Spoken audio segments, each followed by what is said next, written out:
Isa ka ba sa mga nakasubaybay sa 3i Atlas, no?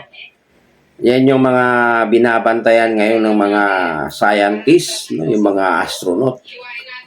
Ngayon, kung ikaw, isa ka rin sa mga nanonood, alam niyo ba yung pelikulang Independence Day? Di ba, every year yan, mayroong pelikulang ganyan, Independence Day, na yung kalaban ay alien. Sa tingin ko guys, no, magkatotoo yata, no? Magkatotoo yata sa totoong buhay natin, no? Maranasan natin na yung nga, ang kalaban natin ay alien. So maraming naniniwala, no? May mga nag-aaral yan, mga mga scientists, no? Mayroon kasi silang nakikita na isang alien spaceship na nakapasok sa ating kalawakan. At yan ang binabantayan nila ngayon, no? Alam nyo kasi guys, may nakapagsabi sa akin noon na may nakapagsabi sa akin na darating ang araw na magkaroon ng away ng mga tao, mayroong kalaban ang mga tao na alien. So, a long time ago na yon, siguro mga 20 years ago na yata, kung sinabi sa akin, mahigit. Ngayon, dumating itong 3i Atlas na ayon sa mga scientists, no, hindi lang Amerika ang nagmamasid, no, ang nag-o-observe sa 3i Atlas na yan. Nandiyan yung China, mga taga-European, no, binabantayan nila yan yung galaw niyan kasi nga ano siya hindi siya matatawag nila na kometa kasi kakaiba yung movement niya, no? Kaya yan yung nababalita, no? Dito sa atin hindi pa nababalita yan, yung AI Atlas na yan. Pero sa ibang bansa, no, mayroong mga nagmi-meeting sila doon at napagkakasunduan nila kung ano man daw kasi nakikita kasi nila na maglalanding siya sa atin. Hindi lang alam kung saang lugar siya lalanding. Pero nakita nila na malaki ang chance na maglalanding. Ngayon ang sabi ng mga lalo sa Amerika, haharapin nila, no? Haharapin daw nila kung ano yung mayroon diyan sa 3i Atlas na yan. So, yun. Parang nagkaroon na ng kasagutan or nagkaroon na parang nagkakatotoo yung sinabi ng kaibigan ko na yung nga magkaroon daw ng kaaway ang mga tao na ang kalaban ay alien. So, kung totoo itong 3i Atlas na to guys, na ngayon ay nakapasok sa ating space, kung totoo yung sinabi ng mga scientists na yan ay spaceship ng alien, baka ito na yung sinasabi ng kaibigan ko na magkaroon tayo ng kaaway, no, na ang kalaban natin ay alien.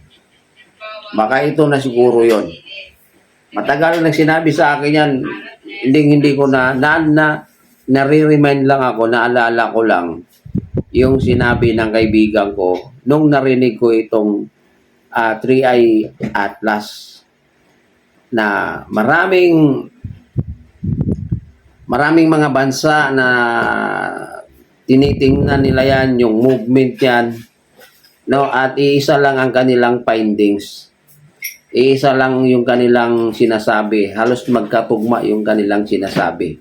Na itong 3i Atlas na yan, na nandito sa ating kalawakan ngayon, ay spaceship ng alien. Dahil malaki siya guys, no, at yung takbo niya mabilis, no, parang 5,000 km per hour yata yung kanyang takbo, yung kanyang bilis, no. So yun, kaya ang tanong natin ngayon yan, kung ano ang kayang gawin nila sa atin. No, kasi alien kasi yan eh. Kasi parang mas high-tech pa yata yung yung yung sasakyan nila, yung spaceship nila. Kasi dumaan siya sa Earth, and then naglanding siya sa Mars. Sa Mars, no, planetang Mars, naglanding siya doon. Last October, yung nakaraang buwan. Ngayon, ito lang. Itong buwan lang siya naglanding siya. Tapos yung pinaniniwalaan nila, kanilang estimate nila, na itong 3i Atlas ay maglalanding siya by this month, November.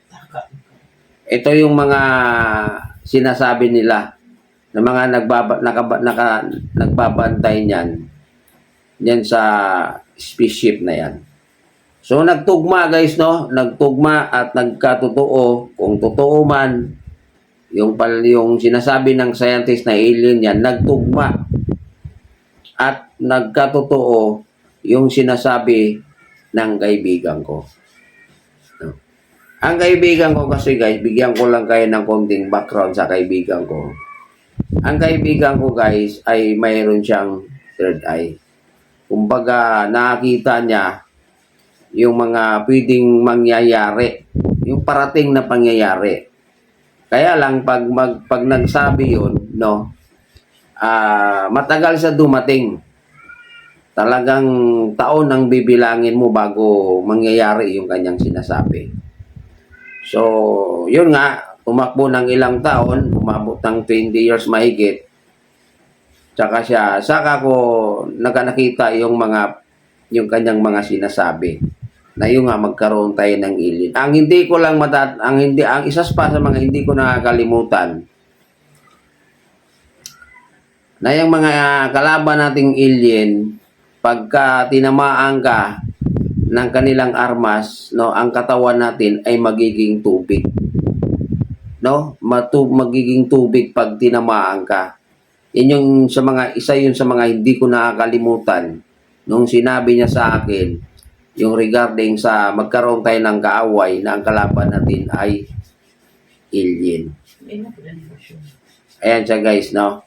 Lagi yan nakikita yan dito sa social media at doon sa kanila, sa ibang bansa, no? Especially Amerika, nagkaroon na ng breaking news yan. At mayroong mga nababalitaan din tayo, no, na mayroon talagang alien. Kaya lang, ito ngayon ang panibagong talaga dahil nababahala sila. Malaki kasi siya. Ang laki ng spaceship na yan.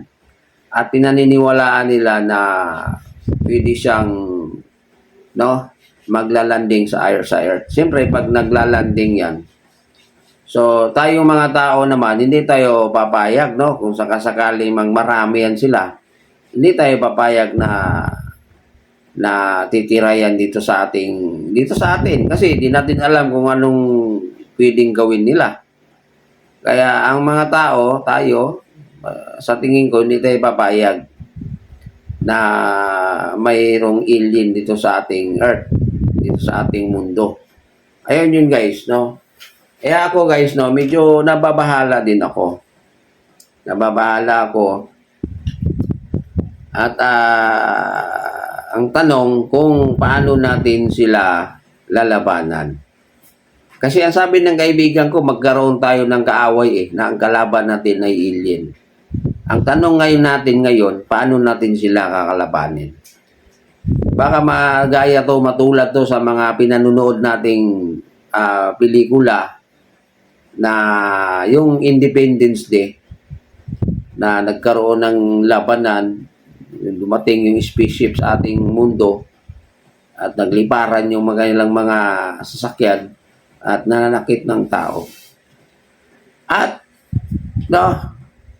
At ang sabi ng kaibigan ko, na itong alien pala, no, munti ko nang nakakalimutan, itong alien pala, no, ito yung gagamitin ni Lucifer, itong mga alien, para saktan tayong mga tao.